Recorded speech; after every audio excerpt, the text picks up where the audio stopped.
Welcome back to the Vet S.O.S show, brought to you by the Who You Know Network. Remember, don't drown the sea in transition. Grab the Vet S.O.S Lifeline. Mark, I hope you're ready. We got another great episode coming today. We got Tiffany Martschink with us. She's going to be dropping some great information on us and telling us about her amazing podcast. Can't wait to hear more about that as we get into it. How are you doing today, Mark?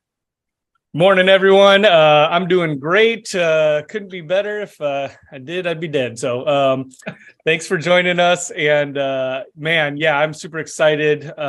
We've just had some really great guests. So be sure to share this out right to your network as well. But also keep your ears open for these bombs that are going to be dropped, because I know Tiffany's got some. So thanks for joining in. Yep. So we appreciate everybody tuning in. We appreciate all the support you guys have been giving us. We're here at Vet S.O.S to try to share information about the organizations and the people out here in our community trying to help us. We ask that, if you're not pairing your channels with us on Restream and putting this out as original content, please do. If you don't know how, hit us up at #pairing and we'll let you know how to do it. It's very simple. It comes out as original content on your channels. So without further ado, Tiffany is retired Army, where she served as a Religious Affairs NCO, recruiter, and instructor. She's the host, producer, and publisher of the Mettle of Honor Podcast, a podcast dedicated to telling the stories of courage, strength, and perseverance of service members. Tiffany, we're so glad you joined us today. How are you doing? I'm going to go with Mark. I couldn't be any better, and if I were, I'd be dead. I like that. I like that. A whole lot of talk about death today on the show. I don't know what's going on. No, what we're saying is we're glad we're not dead. That's what Mark and I meant. There you go. Nice recovery. Either that, or if we were, we'd be up there. So hey, either way you win. It's a win. There you go. Heck yeah. So let's start with, you had a career in the Army. What makes you want to give back to the veteran community aside from having served all those years? Well, you just stole my answer. I think because it's my community. I think that, one of the biggest things that I think all veterans will say is that serving in the military is a sense of camaraderie, community, and you gel together in those relationships. I can meet a stranger, but because they're also either a service member or a veteran, there's an automatic connection and relationship that's established with that. So that right there is motivating. If I can't, I may not be able to relate to a lot of people, but I do know the community that I came from. That's fantastic answer. And I think that instant camaraderie is key. If you're a veteran, you're going to have that instant camaraderie. It may be in the form of some tasteless jokes or putting down your service, but nevertheless, it is definitely an instant camaraderie that I think makes our community so special. Yeah. So go ahead. Well, I was just going to ask. So, I mean, you had your first career, right? Your military career. And then as you get out, you're looking for ways to give back and plug in to the community. Can you tell us kind of what was your experience going from active duty to civilian sector? Well, the biggest thing that it was a struggle, and it still is a little bit. It's been 3.5 years since I've been out. And here's what my biggest struggle is. And I think it's a common thread, is finding your identity. Because whether you spent 4 years in the military from 18 to 22 age, or you spent a longer amount of time in the military, for those 4 years or 24 years, in my case, you were told who you are. You were told what to do. And so I turned 20 years old in basic training. So I went into the military not knowing who I was. And then I spent 24 years having Uncle Sam tell me who I was. So then I got out. I was 44 years old and I didn't know who I was. So I was basically a 20-year-old again going, okay, so what do I want to do for the rest of my life? Who am I? What am I going to become? What am I going to do? And finding that answer has been a struggle. And so some experience, I mean, and I'll even say some people, there are a few people who before exiting the military, again, after whatever that length of time is, there are a select few people who can say, when I get out, this is what I'm going to do, and this is how I'm going to go about it. But I think for the majority of people, we're clueless. So it's a matter of finding out, here's the skill set that I have that I gained from the military. How can I use this outside the military? So, yeah, it was a struggle for me. Yeah, that's a theme we've heard time and time again on this show for sure. And I know I was in the same boat. I mean, when time to get out, there are literally thousands of things you qualify for between education, training, experience. Then you just got to figure out, what do you want to do when you grow up? And like you said, there are those people, a smaller percentage, I think, that know exactly what they want to do. They want to either continue in their field or they know exactly how they're going to transition, which is amazing. But I think that highlights the importance of taking that time. And the other thing you brought up that we've heard before as well is the struggle. And one of our guests had talked about how really we're always in transition, because from the military to a regular civilian life, that is night and day in many cases. And so I think you highlighted that very well, that it's a constant transition, and you're still every day figuring out more and more who you are, what you want to be, and where you're going to go. Do you think that is the case for you? Yes, absolutely. And I will say too, it's not that you're saying forget the Army, the Navy, whatever branch you were in. You're not saying forget everything I learned, because there are some great takeaways that you can take into your civilian life. There's also some great things that you can intentionally say, forget that. I'm not doing that. There's probably more of those than the things I'm taking with me. But yeah, so, it's finding that skill set. And for me, I think that was one of the biggest things too. Well, I think the biggest struggle was the identity thing of just knowing who I am, because in the military, we meet each other face to face in a uniform. I'm going to size you up in like 10 seconds of what my opinion is of you based upon your rank, the awards and decorations. Did you deploy? Did you not deploy? And I have an instant opinion of you. And a lot of times we let it stop there. And that's kind of what I like to do. We'll probably talk about it later, but that's kind of what I do for the podcast, is to say, forget those things, forget the uniform. Who are you, and how did you handle the struggles that you encountered? I don't care if you got 2 Purple Hearts and a Bronze Star with a V device. That's great. I'd rather hear the story about how that Purple Heart was awarded to you, like what happened and how did you grapple with that circumstance and the leftovers of that. That's a great point. And to your point, I know a lot of us NCOs were disappointed when the black boots went away, because you could instantly size up somebody by how their boots looked, right? Yes. Okay. You just opened up a can of worms. Let me tell you something. I loved the black boots. Like, if I can't see my reflection in your boots, go work on that and we'll talk later, kind of thing. Oh, you're shaking your head at me, but I feel like not just with the dang it, why did you say that? No, I'm not disagreeing. I worked in a command section, so mine were always polished. Yes, and I was in the command section. So that first day or two of going and doing a field exercise was hard, because I'd be like, no, I got a sharp razor blade here in my sleeve and across the back. You can see your reflection. And that first day or two in the field, I'm like, oh, I can't do this. But then once you get them dirty and you have no more crease, you're like, forget it. But I feel like we went from having those polished boots and razor sharp sleeves to pajamas because you can't iron them supposedly because of the chemical within the uniform, and there's no reflection in those new boots. So Yeah. And I think that did play an impact on the culture of the military too, because I remember in certain commands, like when I was in Germany, there would be a random Friday where we'd do an in-ranks inspection, and the first sergeant would pick the best uniform of each platoon and then decide between those platoons who gets the rest of the day off.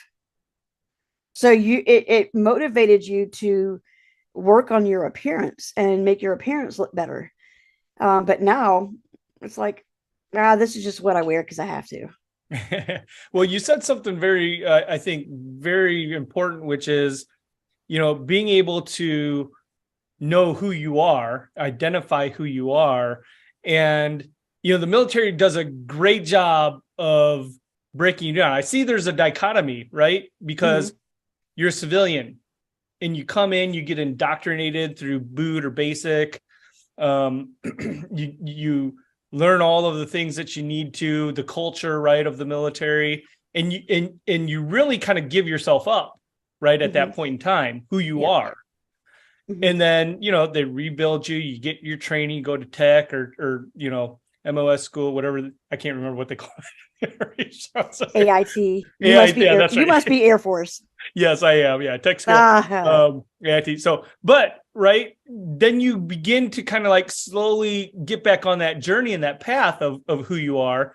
I think the military should do maybe a little bit better job of career coaching, right? And I think for senior NCOs like Sean, a lot of the senior officer ranks, like they get it, and I think that they do their own seeking out because they have that understanding and that perception, or maybe that self-realization, right, of what they need to be doing.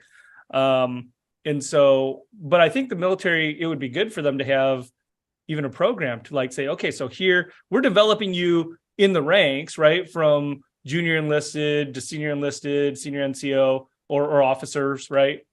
But it's not really geared towards, okay, what you're doing, your MOS, your AFSC, whatever your career field is that what you want to continue doing? How do you, translate that into a job on the outside, right?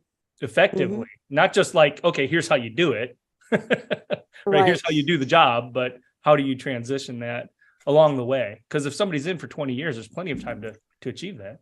It's almost like saying, here's your -10, or here's your, your manual, your basic manual of what you need to see. I knew you like that, Sean. Here's your basic manual of transitioning out. Read it and go do good things. And it's interesting because the military, again, dependent upon branch and job that you pick in the military, your basic training boot camp is from anywhere from 8 weeks to 13 weeks. And then your job training is the length that it is based upon what job you pick. And so months and millions of dollars are spent in indoctrinating you into what that branch and that job wants you to be and look like and do. And then you have 5 days to get out, and it just doesn't compare. Yeah. 5 days versus 5 months. I mean, yeah. Yeah. So talked a lot about that. Yeah. So you mentioned your podcast, right? Mettle of Honor, which I love that word, mettle, like METTLE. How did you arrive at that name? And tell us what your podcast is about. So, of course, not to be Captain Obvious, play on words, for one. It's not the Congressional Medal of Honor, because that's what I'm steering away from, is the awards and the identity part. But it really is what it says, to honor that medal and that grit and perseverance that people have. And so talking about those stories, when I started the podcast, there are 3 basic purposes that I want to accomplish with it. One, the person who is sharing their story, I believe as they share that personal story, they're getting healing and confidence as they share their story, because as you say it, it's forcing you to process whatever that story is.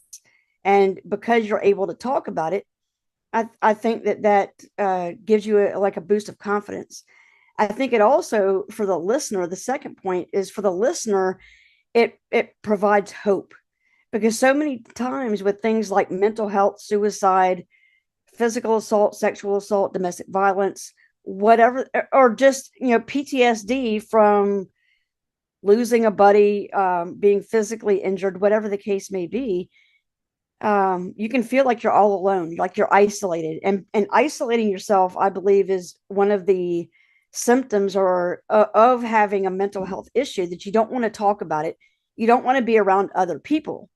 So if I hear somebody share on a podcast that they are struggling with a particular thing or contemplating suicide, then I know as a listener, I'm not the only one struggling with that. So it gives me hope to know that there's another person that I'm listening to that's alive and thought about ending it all for whatever reason. And then the third purpose of the podcast is to be educational. So last summer, I did a series of 16 veterans who shared their stories on those taboo topics that we don't like to talk about, and their personal experience of it.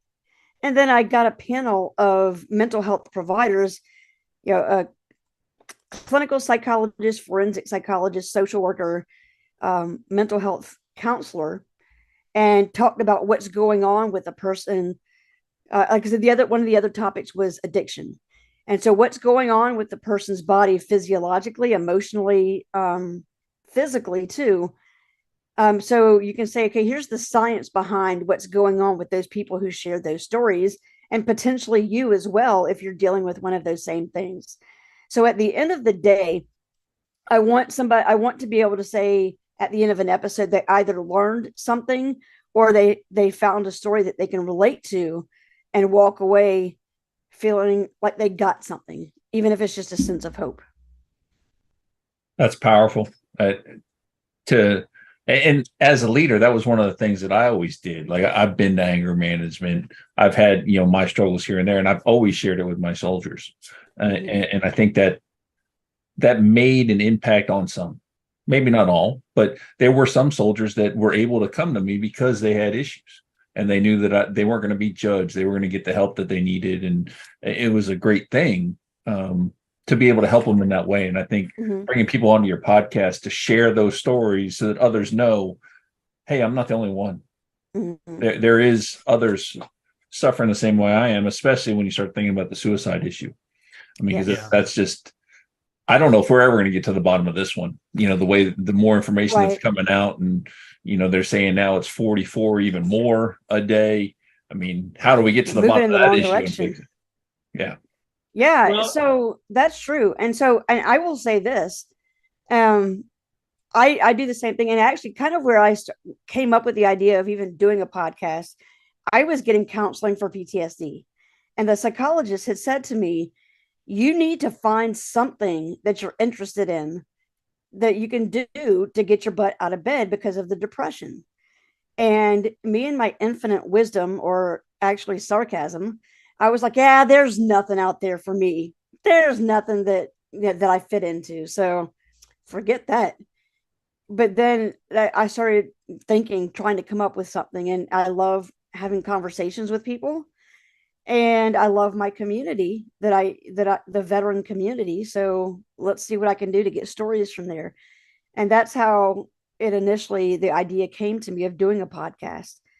And even since I started the podcast in 2021, I self-admitted to the psych ward. And a lot of times people will say that there's shame in that. Well, if you're ashamed of it, that's on you. But for me, I'm not. Yeah. I mean, because I'll even tell you, the first night that I was there for about 21 days. And the first night that I was there, in what we would call the day room in the military, the guys were sitting around watching TV, and they were just talking about, my court date's on this date, or I have to wait until this date because my judge, my lawyer, my whatever. And then one of them asked me, so what brought you in here besides the police officer? How did you get in here? When's your court date? I'm like, I don't have a court date. And they're like, oh, they haven't told you your court date yet. I'm like, no, I don't have a court date. I don't plan on killing you. So there's no court date. We're good. And they're like, wait, that doesn't make sense. I said, I self-admitted to the psych ward. I brought myself in. And the comments, they're in addition to the laughter of like, who does that? Or who would intentionally come to this hellhole and where you're locked in? I'm like, I would, because I don't want to find myself in your shoes.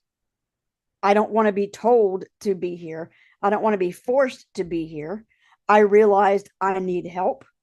So I went and sought out help. And this was the best place I knew to come to. I know, right? Boom. Drop that bomb of knowledge bomb. Well, you said a lot, and I want to maybe go back because like the podcast, right? You had early on when you started talking about Mettle of Honor, you talked about how, it portrays the grit and just the drive, right? Mm-hmm. That people have to overcome, adapt and overcome. I think, there was a study done, right? And it's nationally known about, the most successful people. It's not their degrees and things like that. It was grit, right? Mm-hmm. And that's subjective. I know people have debated that, but so grit, I think, when you hear somebody's got grit, like that's kind of a good thing, right? Mm-hmm. But in the context of your show, what you're talking about with mental health, like grit could sometimes be a handicap for people because Mm-hmm. we have this perception like, oh, I need to just drive through it. I need to, dig deep and overcome. And that's grit, but it's not acknowledging that you need help.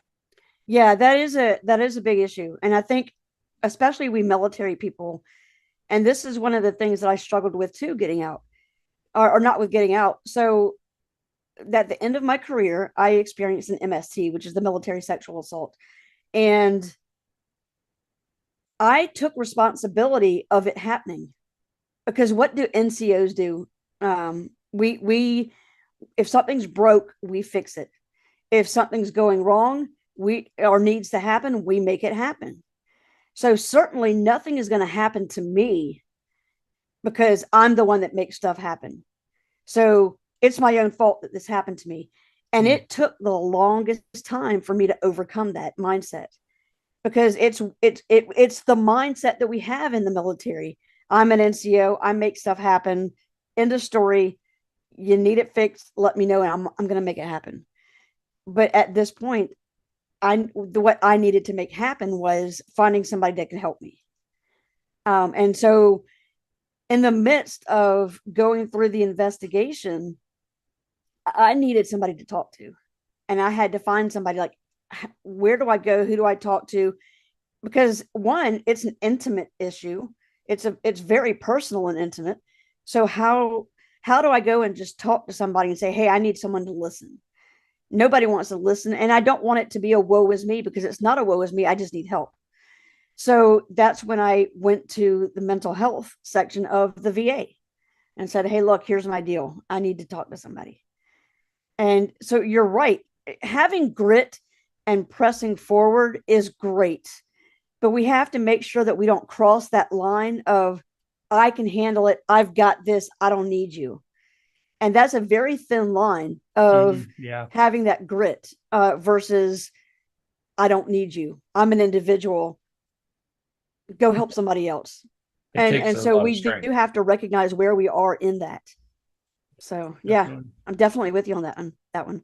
Yeah, it takes a lot of strength to make that decision to know that you need the help, and if you pay attention to the signs, and especially once you get help once, I think it's easier to recognize the signs as they're coming up again. I know it was for me, it's like, hey, I need to go get, go get a tune-up in the anger department, because I could feel it coming on and do something before I wound up being the guy waiting on a court case or what have you. So I've had to check into that garage well to get those tune-ups for anger. I mean, I'm short, but that TNT small packages, man, I can explode.